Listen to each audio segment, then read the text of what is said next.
नमस्कार। मेरा नाम डॉक्टर सुनीति आचार्य है।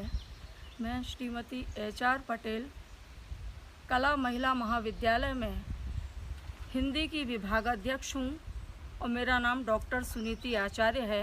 मैं शिरपुर महाराष्ट्र में रहती हूँ। अभी मैंने देखा कि हिंदी परिषद शेषाद्रिपुरम महाविद्यालय बेंगलोर और विश्व हिंदी संस्थान कनाडा के संयुक्त तत्वावधान में 30 मई को एक अंतर्राष्ट्रीय वेबिनार होने जा रही है, जिसका विषय दिया है वर्तमान महामारी के परिदृश्य में प्रकृति से संबंधित हिंदी साहित्य बदलाव और प्रासंगिकता। तो मैं ये कहना चाहूँगी कि इस बीच में मैंने बहुत सारी खबरें देखी, वीडियो देखे और मैंने ये देखा कि जो मेरे पास में सूचनाएं आई कि जब से कोरोना महामारी का प्रकोप फैला, विश्व ग्रसित हुआ इस महामारी से, तो इससे बहुत सारे परिवर्तन आए। मनुष्य तो घरों में बंद होकर रह गए और प्रकृति ने अपना आंचल लहरा दिया। आज धरती माता प्रकृति नव यौवना की तरह प्रफुल्लित है कि देखिए विदेश में भी, भारत में भी जगह जगह सड़कों पर मोर नाचने लगे, गिलहरियों की आवाज़ गूंजने लगी, गौरैया चिड़ैया नाचने फुदकने लगी आंगनों में, हवा स्वच्छ हो गई, वातावरण इतना निर्मल हो गया। एक मनुष्य है जो गंदगी फैलाता है, अराजकता फैलाता है, और जैसे ही मनुष्य को घर के अंदर क्वारंटाइन किया तो प्रकृति ने अपना यौवन दिखाया, अपना रूप दिखाया।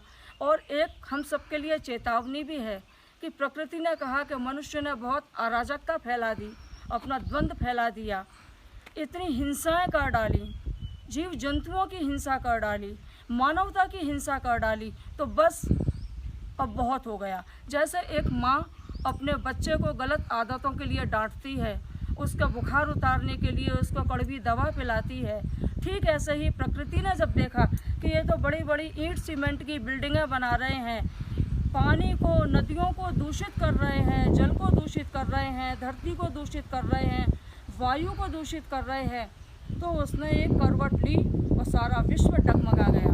मैं कहना चाहूँगी कि आज देखिए मोर हैं, ऊद बिलाऊ हैं, गाय बछड़े तो आते थे लेकिन फिर भी वो संकुचित हो गए थे, पर अभी तो वो जीव जंतु जैसे टिटहरी है उसका गाना मैं सुनती हूँ, गौरैया का गाना सुनती हूँ, और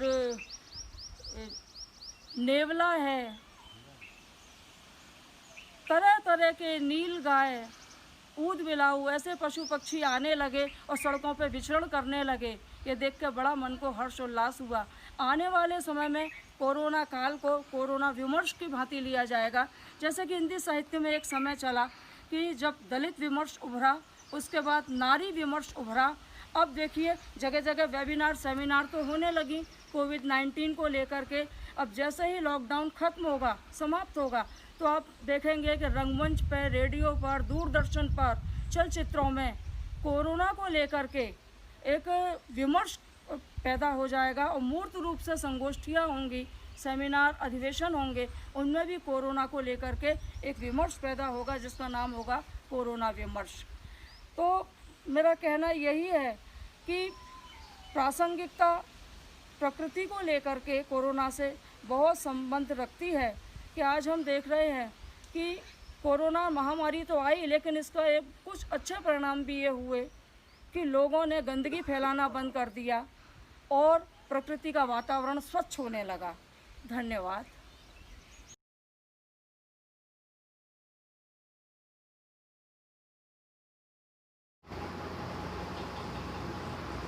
नमस्कार, मैं डॉक्टर रेखा कौशल, सहायक प्राध्यापक, शासकीय नेहरू स्नातकोत्तर महाविद्यालय आगरमालवा, मध्य प्रदेश से हूँ। जैसा कि आज के वेबिनार का विषय है वर्तमान महामारी के परिदृश्य में प्रकृति से संबंधित हिंदी साहित्य बदलाव और प्रासंगिकता। हालांकि समय बहुत कम है, लेकिन मैं अपनी बात रखने की कोशिश करूँगी। प्रकृति सृजन हेतु एक व्यापक और सुंदर स्रोत है। प्रकृति की विभिन्न गतिविधियों एवं क्रियाकलापों से ही मानव जीवन जीना सीखा है। जब प्रकृति के साथ साहित्य के संबंध की बात की जाती है तो वो बहुत ही सुंदर और सहज रूप से जुड़ जाता है।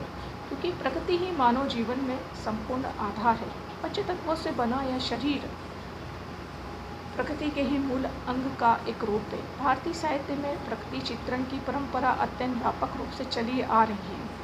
वैसे तो हिंदी की सभी विधाओं में प्रकृति के रूप को संजोया है, किंतु काव्य एक ऐसी विधा है जिसमें प्रकृति के समूचे रूप को निहित किया गया है। आलंबन, उद्दीपन, उपमान, प्रतिमान, अलंकार, बिंब, नारी रूप, मानवीकरण, रहस्य तथा मानव भावनाओं को आरोपित करते हुए हमारे साहित्यकार और कवियों ने प्रकृति का चित्रण बड़े ही व्यापक रूप से किया है।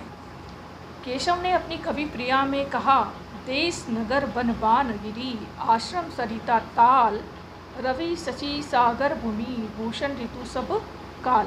ऐसे ही भक्ति काल में देखा जाए तो महान कवि मोहम्मद जायसी ने अपनी महान कृति पद्मावत में नागमती का विरह खंड लिखते हुए बड़े ही मार्मिक रूप से प्रकृति का प्रयोग किया है। पिय से कहियो संदेशड़ा, हे भोरा हे काग। और हम बात करते हैं जब आदिकाल से लेकर आधुनिक काल तक की, तो हम पाते हैं कि कालिदास जैसे महान कवि ने मेघदूत के माध्यम से कितनी सहज और सरलता से प्रकृति के सारे रूपों को वर्णित किया है। वहीं वाल्मीकि ने एक क्रोच पक्षी की वेदना को समझते हुए एक पूरे महाकाव्य की रचना की, जो युगों युगों से हमारे जीवन में एक नई प्रेरणा भरे हुए हैं। तो प्रकृति को परिभाषित करना बहुत ही कठिन कार्य है और साहित्य के साथ उसका संबंध बहुत ही मार्मिक है। भारतीयों के लिए प्रकृति ईश्वर की एक कृपा है या अभिव्यक्ति है, इसलिए वह पवित्र और पूजा के योग्य भी है। प्रकृति से हमारा आध्यात्मिक संबंध है।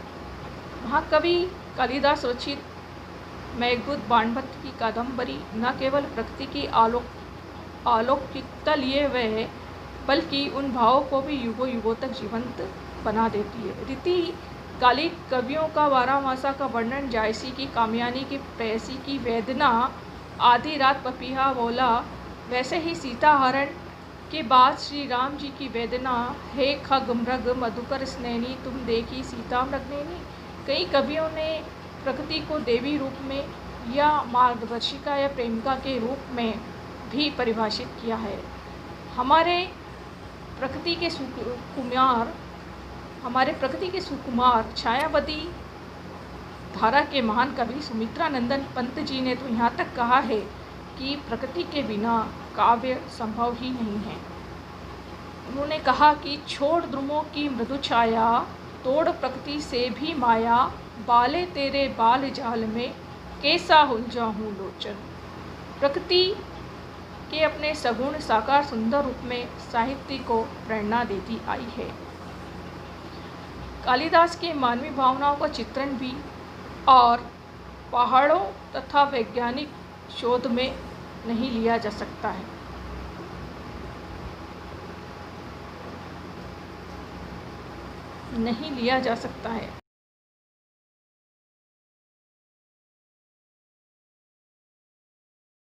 नमस्ते, मेरा नाम विभा कुमारी है। मैं विलियम्स इंटरनेशनल कॉलेज बेंगलुरु की एक संकाय हूँ। मेरा विषय है वैश्विक महामारी के परिदृश्य में प्रकृति से संबंधित हिंदी साहित्य में बदलाव और प्रासंगिकता। इस विषय पर मैं अपना मत रखना चाहूँगी। सर्वप्रथम, जहाँ इस महामारी के कारण सभी को इतना आर्थिक नुकसान भरना पड़ रहा है, वहीं पर यह महामारी प्रकृति के लिए संजीवनी के रूप में काम आ रही है और वातावरण भी स्वच्छ होता जा रहा है। प्रकृति और हिंदी साहित्य बहुत पुराना तालमेल है, जो अब और गहरा हो रहा है। इस महामारी के कारण हिंदी साहित्य में प्रकृति पर कई गद्य और पदों में उल्लेख किया है, जिसमें प्रकृति के खूबसूरती और हरियाली का वर्णन कई लेखकों और कवियों ने किया। लेकिन दिन प्रतिदिन प्रकृति में हो रहे बदलाव के कारण प्रकृति पर संकट साहित्यकारों का एक विषय बन गया था। अब इस महामारी के कारण प्रकृति पर जब संकट टल गया है तो इसने वापस से साहित्यकारों को अपनी सुंदरता का वर्णन करने के लिए ललायित कर दिया है। इस कारण से हिंदी साहित्य में इन दिनों कई बदलाव आ रहे हैं। जिस प्रकार महामारी से पूर्व हमारी नींद वाहनों की आवाज़ से खुलती थी, लेकिन आज के समय में चिड़ियों की चहचहाट से हमारी सुबह होती है। उसी प्रकार प्रकृति ने साहित्यकारों को एक अवसर प्रदान किया है। प्रकृति की वास्तविक सुंदरता का वर्णन करने के लिए इस महामारी के दौरान प्रकृति में हो रहे बदलाव ने हिंदी साहित्य को बदला ही नहीं बल्कि पूर्ण जन्म दे दिया है। आज इस महामारी ने हिंदी साहित्य का वापस से लोकप्रिय बना दिया। महामारी से पूर्व समय की अनुपूर्ति के कारण मानव हिंदी साहित्य को भूलते जा रहे थे, परंतु इस वैश्विक महामारी के कारण प्रकृति और साहित्य में बदलाव होने के कारण सभी मानव प्रकृति की तरफ पुनः आकर्षित हो रहे हैं, जिससे हिंदी साहित्य को भी इससे लाभ प्राप्त हो रही है। अतः मैं यह कहना चाहूँगी कि इस वैश्विक महामारी ने प्रकृति के साथ साथ मनुष्य के जीवन में भी बदलाव ला दिया है। धन्यवाद।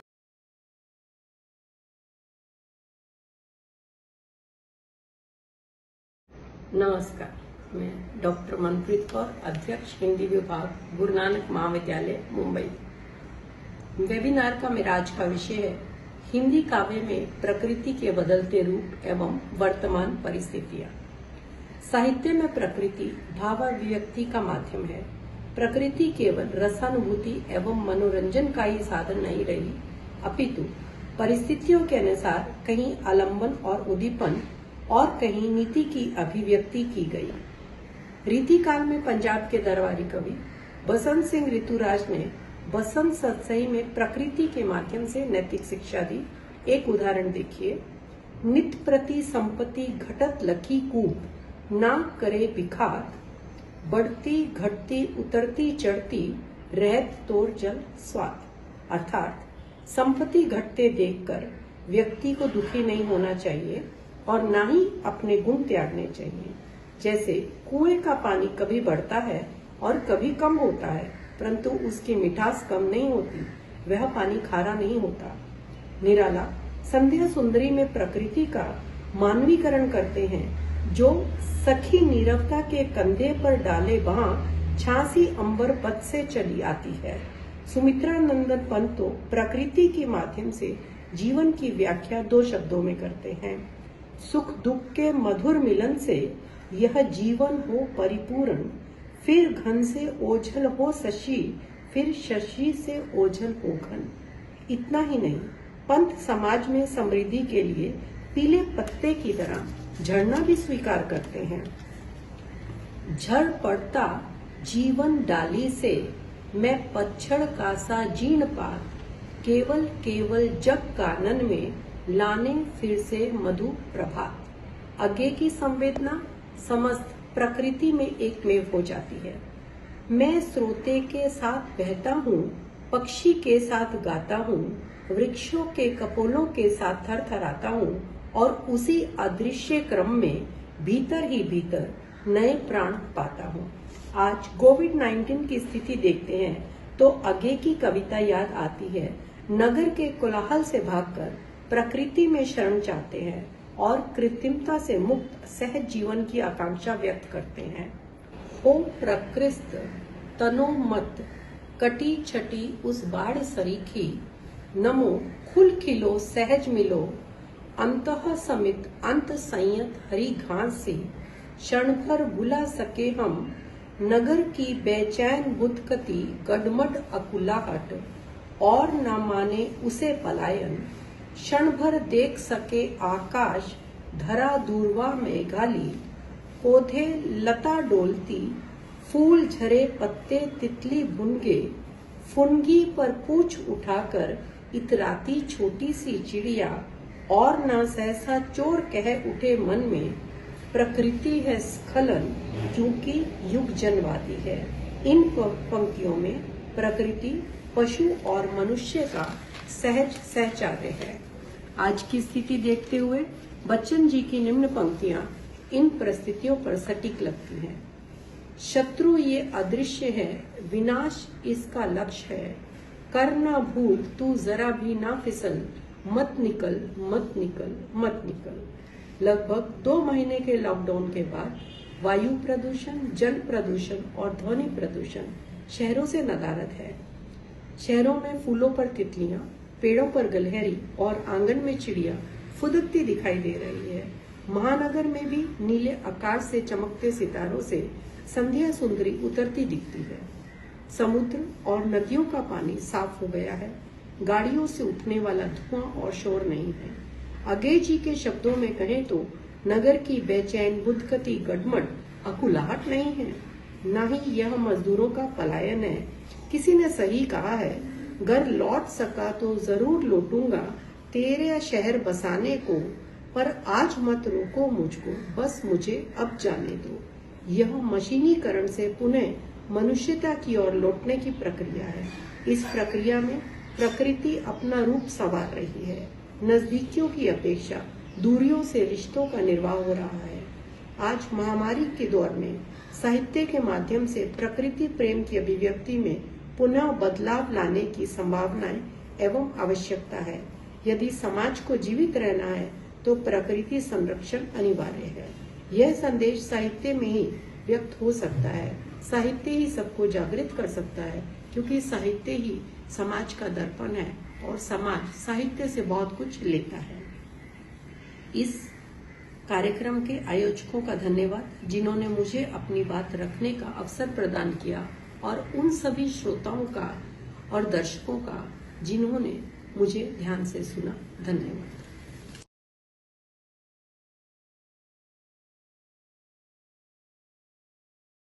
मैं डॉक्टर चंदेश्वर यादव वर्तमान महामारी के परिदृश्य में प्रकृति से संबंधित हिंदी साहित्य, बदलाव और प्रासंगिकता विषयक अंतर्राष्ट्रीय सेमिनार में आप सबका हार्दिक स्वागत एवं अभिनंदन है।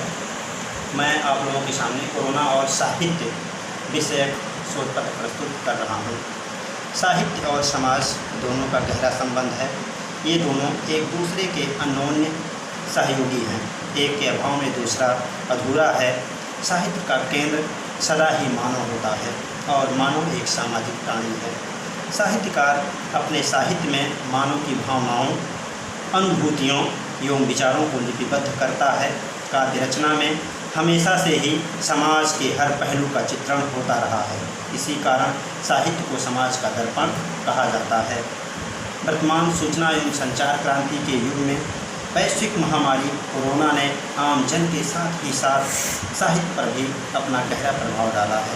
लॉकडाउन के नियमों के कारण भले ही शब्द साधकों ने मंच के जरिए अपनी शब्द साधना की प्रस्तुति ना की हो, लेकिन मोबाइल क्रांति का सदुपयोग करते हुए वे साहित्य सृजन को संकल्पित नज़र आ रहे हैं। तमाम व्हाट्सएप समूह काव्य संगोष्ठियों का ऑनलाइन आयोजन लगातार कर रहे हैं। कोरोना पर लिखी डॉक्टर पार्वती की कविता आप लोगों के अवलोकनार्थ दृष्टव्य है। मानव निर्मित जैव वायरस मुश्किल कर दिया जीना, खतरनाक यह इतना सुनकर नाक पर आए पसीना। यह है रक्त बीज कोरोना, यह है रक्त बीज कोरोना। नहीं नियंत्रित दवा से होता नाकाम आए जादू टोना। शहर वुहान में पैदा होकर फैला विश्व के कोना कोना। यह है रक्त बीज कोरोना, यह है रक्त बीज कोरोना। यही नहीं, वर्तमान परिदृश्य पर डॉक्टर ध्रुव सिंह यादव की कविता ने सोशल मीडिया पर खूब वाहवाही लूटी है। प्रस्तुत है उनकी कविता आप लोगों के अवलोकनार्थ। जिंदा रहे तो फिर से आएंगे तुम्हारे शहरों को आबाद करने, वहीं मिलेंगे गगनचुंबी इमारतों के नीचे, वहीं मिलेंगे गगनचुंबी इमारतों के नीचे। प्लास्टिक की तिरपाल से ढकी अपनी झुग्गियों में, प्लास्टिक की तिरपाल से ढकी अपनी झुग्गियों में।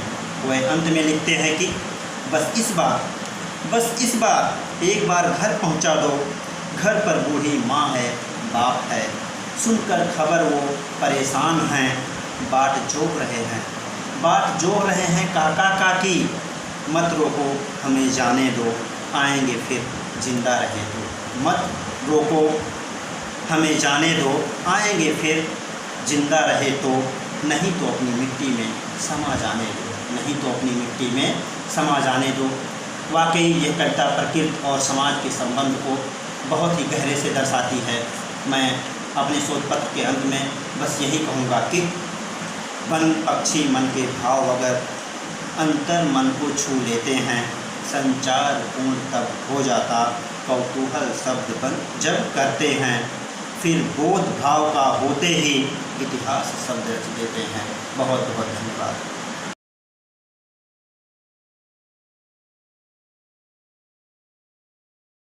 नमस्कार, मैं प्राध्यापक धन्य कुमार बिराजदार, महाराष्ट्र, सोलापुर से।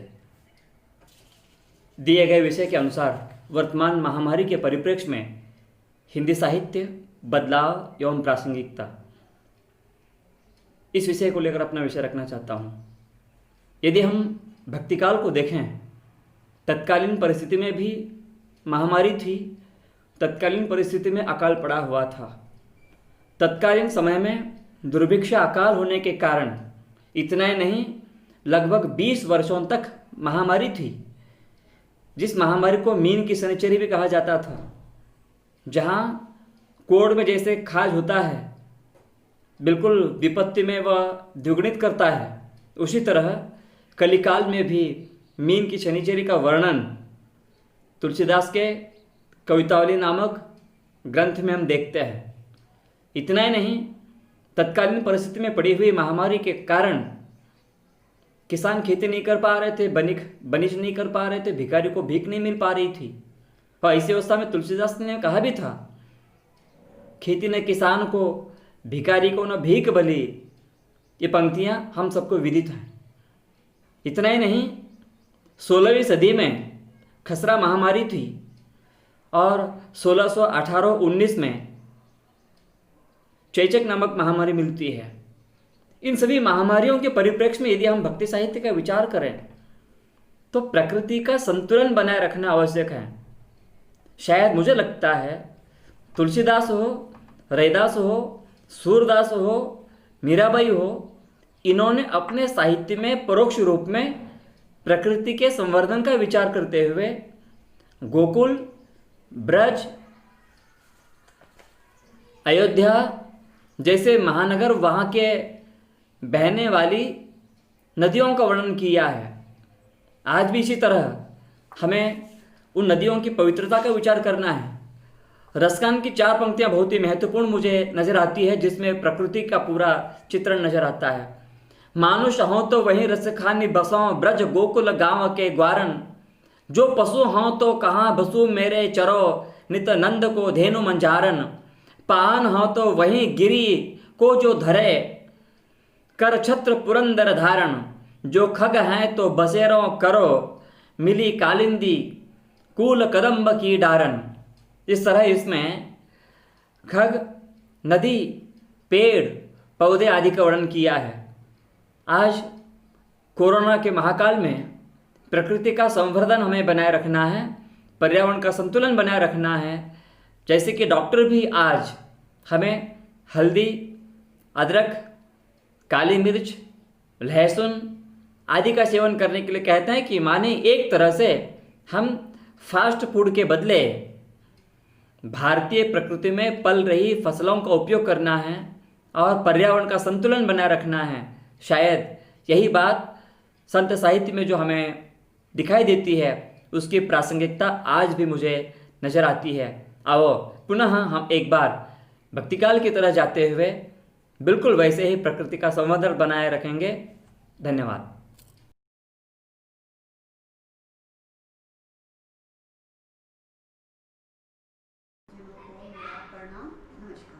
जैसा कि हम सभी जानते हैं कि 30 मई को एक दिवसीय हिंदी अंतर्राष्ट्रीय वेबिनार करने जा रहे हैं, जिसमें मैं एक प्रतिभागी के रूप में भाग लेना चाहती हूँ।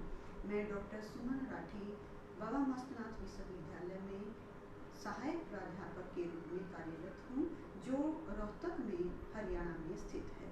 मेरा विषय वर्तमान महामारी के परिप्रेक्ष्य में प्रकृति निरूपण है। आज के दौर में संपूर्ण संसार एक बड़ी समस्या, संकट व महामारी से गुजर रहा है।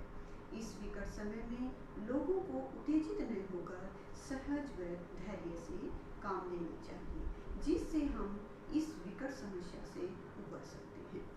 इस भयातुर समय में लोगों के आगमन पर नियंत्रण होने से पर्यावरण पर विशेष प्रभाव देखने को मिलता है।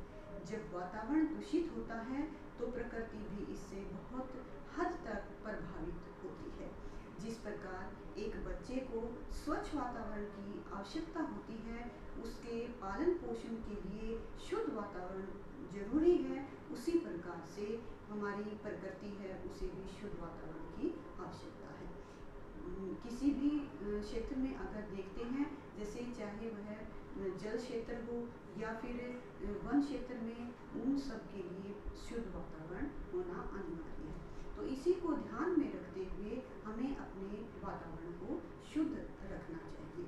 अब वर्तमान समय में कारखानों में पर जो नियंत्रण की रखा गया है, उस नियंत्रण से प्रकृति पर बहुत अधिक प्रभाव पड़ा है। उस प्रभाव के माध्यम से प्रकृति स्वच्छ सी दिखनी प्रतीत हो गई है। बस प्रकृति की स्वच्छता मनुष्य पर ही निर्भर होती है। वो उसे देखना होता है कि किस तरीके से प्रकृति स्वच्छ रह सकती है, क्योंकि संपूर्ण मानव जाति है वो प्रकृति पर ही निर्भर रहती है। उसी के अनुसार मानव जीवन संभव हो पाता है। तो इसी को ध्यान में रखते हुए हमें प्रकृति का विशेष रूप से ध्यान रखना चाहिए। और इन्हीं शब्दों के साथ मैं अपने विचारों में विराम देती हूँ।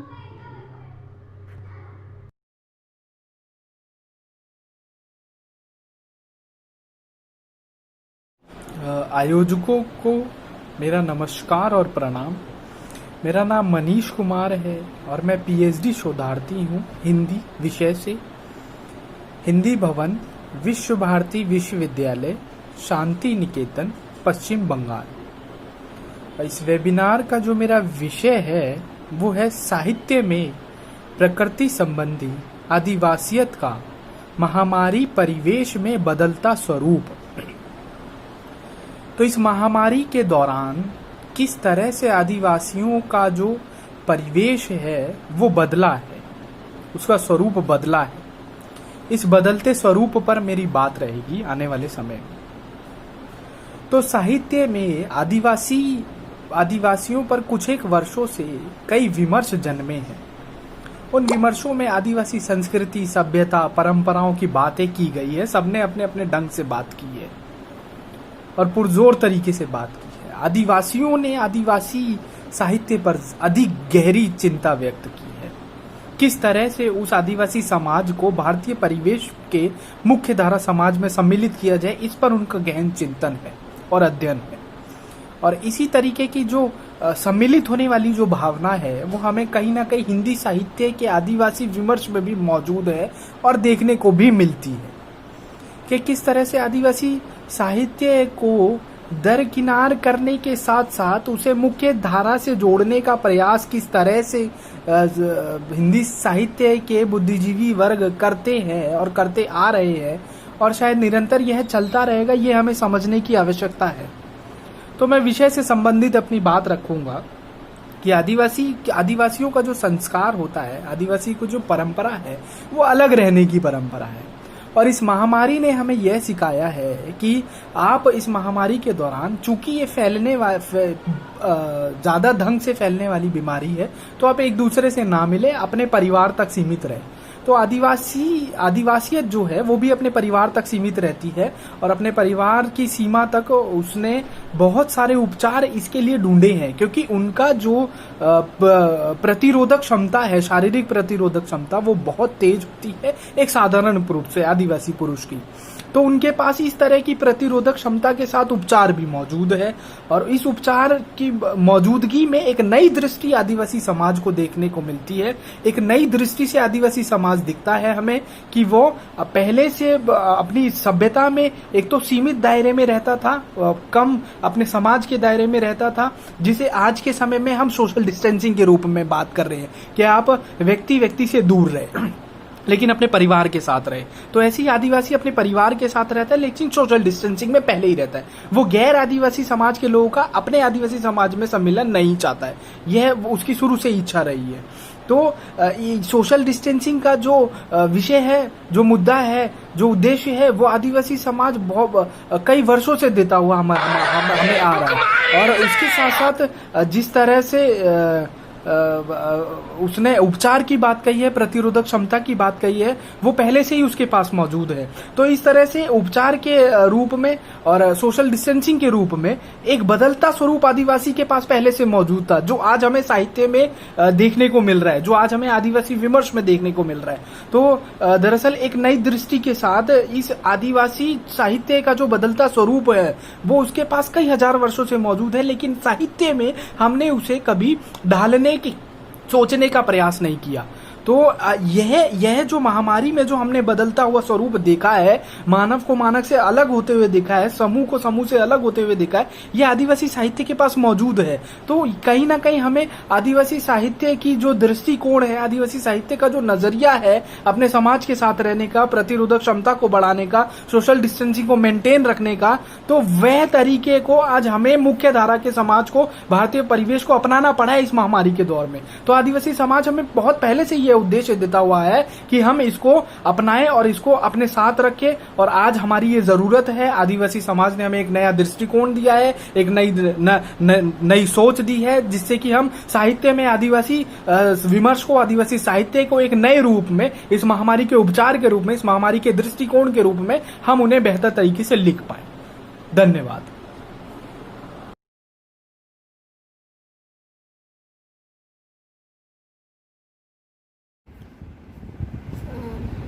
नमस्कार, मैं डॉक्टर नाजिश बेगम, सीनियर असिस्टेंट प्रोफेसर, हिंदी विभाग, अलीगढ़ मुस्लिम यूनिवर्सिटी अलीगढ़।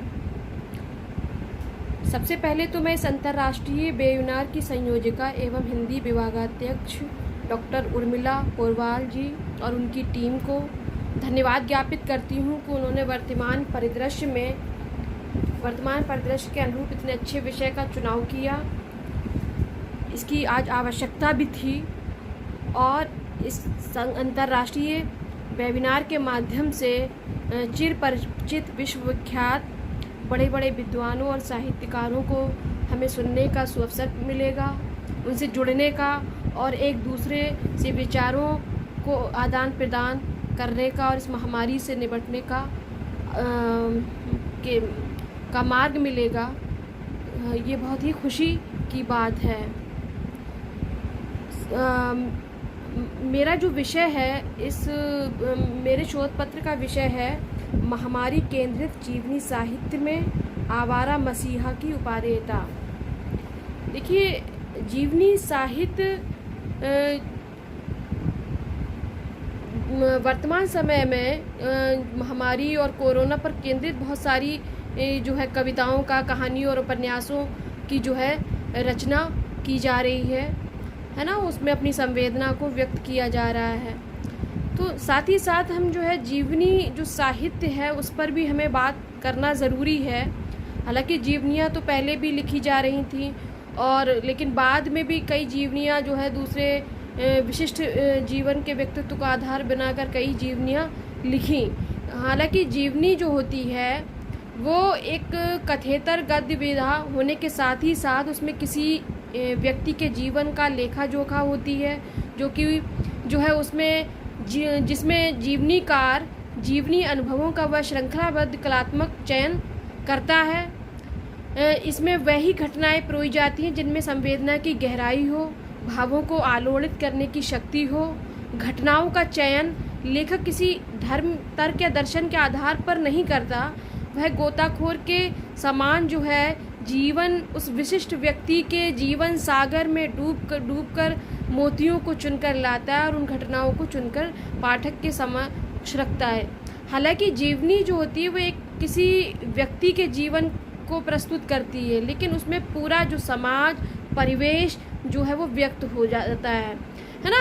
तो सबसे बड़ी बात ये है कि बाकी जो विधाएं हैं वो जिसमें कथात्मकता होती है, कल्पना होती है ना, लेकिन जीवनी का संबंध सच पर होता है ना, वो वास्तविक घटनाओं से जुड़ी होती है, उसमें कोई कल्पना नहीं होती है। सिर्फ कल्पना का प्राधान्य सिर्फ उस शैली को आकर्षक रोचक बनाने के लिए किया जाता है, लेकिन उसकी सारी जो घटनाएं होती हैं वो वास्तविक होती हैं। अगर हम महामारी पर आधारित जीवनियों की बात करते हैं तो उसमें हमें 2 जीवनियाँ जो हैं बहुत प्रमुख रूप से नज़र आती हैं, जिसमें डॉक्टर रामलाल शर्मा ने लिखी निराला की साहित्य साधना, दूसरी जो है आवारा मसीहा जो है विष्णु प्रभाकर ने लिखी, जिसमें हमें जो है महामारी उस प्ले का चित्रण मिलता है ना, और उससे जुड़ी बहुत सारी जो घटनाएं हैं, जो स्थिति थी समाज की, देश की, किस तरह से जो है मानवीय संवेदना ख़त्म भी हो रही थी और कुछ लोगों में आ भी रही थी। तो ये सारी चीज़ें जो हैं वो इनमें दिखाई देती हैं कि किस तरह जो है मनुष्य उस महामारी के दौरान जो है तिल कर मर रहा था, किस तरह से उसका जीवन जो है दुखदायी हो गया था। तो इस त्रासदी को इन जीवनियों में जो है चित्रित किया है जीवनीकारों ने, है ना। तो निराला, हालांकि रामलाल शर्मा ने जो है मार्क्स, त्रोत्स्की और एशियाई समाज पर भी आधारित जीवनी लिखी, तो वहीं निराला की साहित्य साधना में जो है निराला जी के जीवन को आधार बनाकर लिखी। तो वहीं जो है विष्णु प्रभाकर ने जो है आवारा मसीहा लिखी, जिसमें प्लेग की महामारी का चित्रण किया गया है। प्लेग जब इसमें आवारा मसीहा में दिशा की खोज, है ना, यह जो जीवनी है वो बंगाली जो लेखक हैं शरद चंद्र चटर्जी, उनके जीवन और व्यक्तित्व के आंतरिक व बाह्य पक्षों के विविध पक्षों का उद्घाटन करते हुए जीवनी लिखी गई है। लेकिन इस जीवनी में का जो द्वितीय पर्व है दिशा की खोज, जिसमें जब शरद जी वर्मा गए तो वहाँ पर जो है प्लेग की महामारी फैली हुई थी और प्लेग की महामारी फैलने के कारण जो है शहर में दाखिल होने से पहले उन्हें क्वारंटाइन में रखा गया और क्वारंटाइन में उनकी क्या स्थिति थी, उस क्वारंटाइन स्थल की स्थिति का कि जो है जो उन्होंने परेशानियां उठाई उसका उन्होंने चित्रण किया है। वो लिखते हैं कि बर्मा की सरकार प्लेग के डर के कारण बहुत सावधान रहती थी। शहर से 8 मील दूर रेत में कांटेदार तार से थोड़ा सा स्थान घेरकर बहुत सी झोपड़ियां खड़ी कर दी गई थीं। डेक के सारे यात्रियों को नगर ले जाने से पहले 8 या 10 दिन तक यहीं रहना पड़ता था। और आगे वो लिखते हैं क्वारंटाइन की म्याद खत्म होते ही जब शरद अपने रिश्ते के मौसा अघोरनाथ जी के घर पहुँचे तो उसका रूप देखते ही बनता था जैसे कोई भिखारी हो। बिखरे बाल, मैले कपड़े, शरीर पर एक फटी कमीज, पैर में एक जोड़ी चट्टी, कांधे पर गमछा। इतने दिन तक हाथ से खाना पकाना पड़ा था। इससे अवस्था और अधिक दयनीय हो रही थी। जैसे ही घर में प्रवेश करके उसने मौसा अघोरनाथ जी को देखा तो वह रो पड़ा। मतलब ये स्थिति वहाँ पर हो गई थी, है ना। जो प्लेग की महामारी के कारण जो है जो क्वारंटाइन स्थल है उसमें किस तरह से मनुष्य का जीवन दुखदायी था उसका इसमें चित्रण किया गया है। और उस महामारी का चित्रण करते हुए विष्णु प्रभाकर लिखते हैं कि जो है प्लेग का यह आक्रमण इतना भयानक था कि हर व्यक्ति किसी दूसरे की चिंता किए बिना भाग खड़ा हुआ। रोगी तड़प कर समाप्त होने लगे। शरद असहाय लोगों की सहायता करने में सदा आगे रहता आया था, यहाँ भी आगे रहा। जहाँ प्लेग शब्द सुनकर बड़े से बड़ा साहसी भी अपने प्रिय से प्रियजन को छोड़ देता था, वहाँ शरद एक अजनबी के पास भी पहुँच जाता था। औषधि आदि खरीद देने तक में उसे संकोच नहीं होता था। राजू की पाठशाला में मानवीय करुणा का जो पाठ उसने पढ़ा था उसे वह कभी नहीं भूल सका। यानी मानवीय करुणा का यह पाठ जो उसने स्कूल टाइम में पढ़ा था और जो खुद बेरोज़गार था उसके पास भी बहुत आर्थिक संपन्नता नहीं थी, जो खुद परेशान था, लेकिन दूसरों की मदद के लिए दौड़ पड़ना, जब रोगी के पास कोई आना भी नहीं चाहता था उस समय शरद जो है दौड़कर उनकी मदद करते थे। तो ये कहीं ना कहीं हमें आज भी वो स्थिति हमें दिखाई देती है ना। वह करुणा का पाठ, मानवीय करुणा का वह पाठ तो हम सभी पढ़ते हैं, लेकिन कुछ लोग ऐसे होते हैं जिसे अपने जीवन में जो है गहराई तक, अंदर तक उतार कर दूसरों की मदद के लिए आगे बढ़ते हैं और वो इंसानियत को ऐसे मुश्किल समय में भी छोड़ते नहीं हैं, एक दूसरे के जो है सहयोग करते हैं। शरद जी उन्हीं कुछ विशिष्ट लोगों में से एक थे। मानवीय सहानुभूति का यह गुण उनकी सभी विशेषताओं में हमें सर्वोपरि लगता है। अभी थोड़े दिन पहले एक न्यूज़ चैनल पर जो है ये दिखाया गया कि जो है एक कोरोना की चपेट में आए एक दोस्त को मदद, और दोस्त के सिर को अपने गोद में रखे हुए जो है उसको जीवन के अंतिम क्षणों में दिलासा और सांत्वना देता हुआ वह दोस्त है ना, वह एक साधारण सा युवक उस वक्त जो है एकदम मेरे लिए असाधारण और विशिष्ट हो जाता है। और कहीं ना कहीं वो घटना जो है शरद से जुड़ी उनके जीवन की उस घटना को मुझे स्मरण करा देता है कि जब वो लौट कर आए तो देखा खुद भी बुखार में थे और उनका दोस्त भी बुखार में था। वो लिखते हैं कि अचानक एक दिन उसे भी बुखार हो आया। उसका साथी पहले से ही रोगग्रस्त हो चुका था। बहुत देर तक एक दूसरे के सिर पर आइस बैग रखते रहे, लेकिन साथी की अवस्था निरंतर बिगड़ती गई। शरद को लगा था कि मैस के दूसरे लोग भी आकर मदद करेंगे, लेकिन कोई नहीं आया। लौटकर अपने साथी को देखा तो वह छटपटा रहा था। 2 क्षण बाद वह सो गया। वह सोना भी वैसा ही था जिसमें जागा नहीं जाता।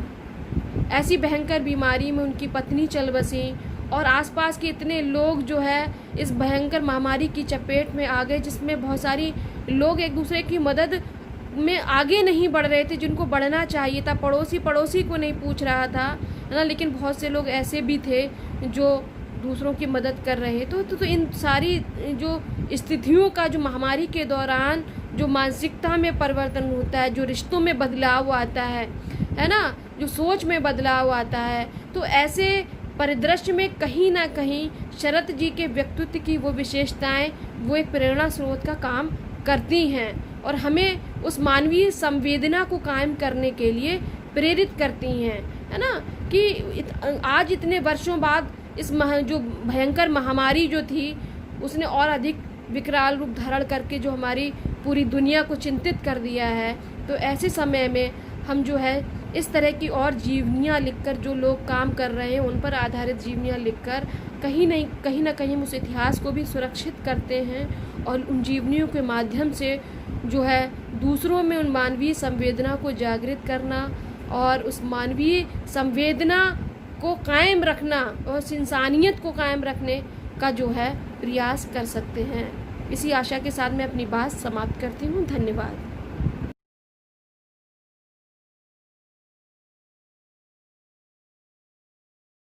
नमस्कार, मैं नवाब सिंह और आज आपके बीच में साहित्य और सांस्कृतिक मूल्य पर हम चर्चा करेंगे। मेरा नाम डॉक्टर नवाब सिंह है और मैं रामानुजन कॉलेज में सहायक अध्यापक के रूप में कार्यरत हूँ। आज का हमारा विषय है साहित्य और संस्कृति के मूल्य प्रकृति के संदर्भ में। साहित्य और संस्कृति में पारस्परिक गहरा संबंध है। वे परस्पर अन्योन्याश्रित हैं और एक दूसरे में गहरे से बंधे हुए हैं। दोनों ही देश काल की सीमा का अतिक्रमण कर वैश्विक मंडली यात्रा करते हैं। दोनों ही बाहरी नहीं बल्कि मनुष्य के अंतर्मन की भीतरी और गहरी दीर्घकालीन यात्रा करते हुए जीवित रहते हैं। दोनों ही शुद्धता की संकीर्ण धारणा की चौहद्दी को तोड़ते रहते हैं। दोनों में एक रूपता का नहीं बल्कि बहुरूपता का गुण है। विभिन्नता और विविधता दोनों का उनमें वैशिष्ट्य है। दोनों का ही विकास सामूहिक रूप से नहीं बल्कि विभिन्न साहित्यों और संस्कृतियों के परस्पर संतरण यानी अंतर्विलय और सम्मिश्रण से होता है और परस्पर संपर्क और संघर्ष से ये कालजयी साहित्य और बृहत्तर संस्कृति को विकसित करते हैं। दोनों ही विराट मानवता का प्रसार करते हुए रूढ़ि, पाखंड और हिंसा का प्रतिरोध करते हैं। दोनों का ही मूल संदेश जोड़ना है, तोड़ना नहीं। इसलिए ये दोनों मैं और अन्य के भेद की बातें ना करके हम की बात करती हैं। दोनों का लक्ष्य मानव समाज और उसकी चेतना का उन्नयन करना और उसे समृद्ध करना है। इसी विराट चेतना से ये दोनों अमरत्व की प्राप्ति पाते हैं और उज्ज्वल मानवता का पथ आलोकित करते हुए इस धरती को, इस लोक को सुंदर बनाने में सतत संलग्न रहते हैं। साहित्य और संस्कृति एक व्यापक अवधारणा है। साहित्य संस्कृति का रूप स्वरूप बहुआयामी होने के साथ साथ ही विभिन्नतामयी और विविधतामयी भी है। वैसे तो साहित्य संस्कृति का एक महत्वपूर्ण अभिन्न अंग है, फिर भी साहित्य और संस्कृति परस्पर एक दूसरे को सक्रिय और जीवंत बनाए रखते हैं। दोनों ही एक दूसरे के ऊर्जा के स्रोत हैं। दोनों ही एक दूसरे को निरंतर परिष्कार करते हुए शक्तिवान बनाते चलते हैं। साहित्य और संस्कृति के सम्मुख प्रकृति ने अनेक चुनौतियाँ भी दी हैं और उनको नए संदेश भी देती रही हैं। साहित्य और संस्कृति अपनी चुनौतियों का समाधान, मार्गदर्शन या संदेश सदैव प्रकृति से ही लिया है। प्रकृति से उसको दोनों को ही प्रेरणा प्राप्त होती है। प्रकृति के सानिध्य में, उसके साथ में रह कर के ही साहित्य और संस्कृति अपने को प्राणवान बनाती है, शक्तिवान बनाती है, कालजयी बनाती है, सनातन बनाती है और सार्वभौमिक बनाती है। समकालीन अगर प्रकृति के स्वरूप को देखें और संस्कृति के स्वरूप को देखें तो प्रकृति और संस्कृति में बड़ा गहरा संबंध है, क्योंकि संस्कृति का जन्म प्रकृति से हुआ है। प्रकृति संस्कृति का ओरिजिन रूप है, वही उसकी वास्तविक जननी भी है। प्रकृति का अर्थ है भौतिक पदार्थों का वह सहज स्वाभाविक रूप स्वरूप जो सहज रूप में प्राकृतिक है। इस प्राकृतिक रूप को जब परिष्करण कर, सजा संवार कर, निखार कर एक बेहतर रूप दिया जाता है तब वह संस्कृति हो जाता है। भारतीय साहित्य में अगर हम हिंदी साहित्य की बात करें तो हिंदी साहित्य का मध्यकाल और छायावाद युग, ये दोनों में प्रकृति का विराट रूप, प्रकृति के माध्यम से विराट संस्कृति का रूप, प्रकृति के माध्यम से विराट मानवतावादी चेतना का यहाँ भावबोध दिखाई पड़ता है। भक्ति काल में प्रकृति को ईश्वरीय रूप के रूप में चित्रित किया गया है, उसकी शक्ति के रूप में चित्रित किया गया है। ईश्वर और प्रकृति दोनों ही बड़े सन्निकट दिखाई पड़ते हैं। प्रकृति में ही ईश्वर का रूप देखा गया है। कबीर हो, जायसी हो, तुलसी हो, मीरा हो या अन्य भक्त कवि हो, उन्होंने भक्ति के साधनात्मक पक्ष, रहस्यवादी पक्ष, हठयोगी पक्ष में प्रकृति या भावमयी चेतना के रूप में प्रकृति को अपना सहयोगी या उसका सानिध्य प्राप्त किया है और ईश्वर का वर्णन किया है। इसी तरह छायावाद युग में भी प्रसाद ने, महादेवी वर्मा ने, जय पंत ने और निराला ने प्रकृति को एक नए रूप में हमारे सामने रखा है। प्रकृति से ही वो नई शक्ति पाते हैं। वर्तमान स्वाधीनता आंदोलन में उससे प्रेरणा पाते हैं और मानव मुक्ति का संदेश भी यहीं से, प्रकृति से ही प्राप्त करते हैं। धन्यवाद।